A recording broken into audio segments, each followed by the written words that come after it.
एक सेठ बड़ा धनवान था। उसे अपने ऐश्वर्य धन संपत्ति का बड़ा अभिमान था।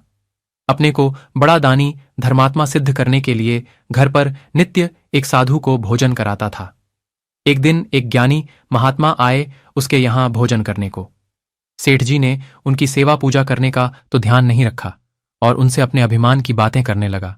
देखो महाराज, वहां से लेकर इधर तक यह अपनी बड़ी कोठी है, पीछे भी इतना ही बड़ा बगीचा है, पास ही 2 बड़ी मीलें हैं, अन्य शहरों में भी मीलें हैं, इतनी धर्मशालाएं, कुएं बनाए हुए हैं, 2 लड़के विलायत पढ़ने जा रहे हैं, आप जैसे साधु सन्यासियों के पेट पालन के लिए यहां रोज भोजन की व्यवस्था की है।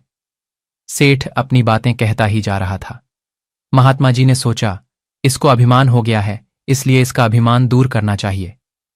बीच में रोककर सेठ जी से कहा, आपके यहां दुनियाओं का नक्शा है। सेठ ने कहा, महाराज बहुत बड़ा नक्शा है। महात्मा जी ने नक्शा मंगाया। उसमें सेठ से पूछा, इस दुनियाओं के नक्शे में भारत कहाँ है? सेठ ने बताया। अच्छा, इसमें बंबई कहाँ है? सेठ ने हाथ रखकर बताया।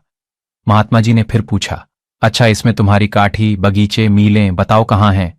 सेठ बोला, महाराज दुनियाओं के नक्शे में इतनी छोटी चीजें कहाँ से आई? महात्मा ने कहा, सेठ जी अब इस दुनियाओं के नक्शे में तुम्हारी कोठी, बगीचे, महल का कोई पता नहीं, तो विश्व ब्रह्मांड जो भगवान के लीला ऐश्वर्य का एक खेल मात्र है, उनके यहां तुम्हारे ऐश्वर्य का क्या स्थान होगा? सेठ समझ गया और उसका अभिमान नष्ट हुआ।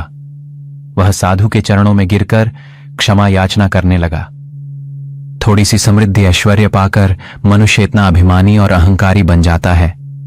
धन संपत्ति, ऐश्वर्य का अभिमान मूर्खता ही है। यहां की संपदा पर मनुष्य का अपना अधिकार जताना अज्ञान है, क्योंकि यह सदा यहीं की धरोहर है और यहीं रहती है।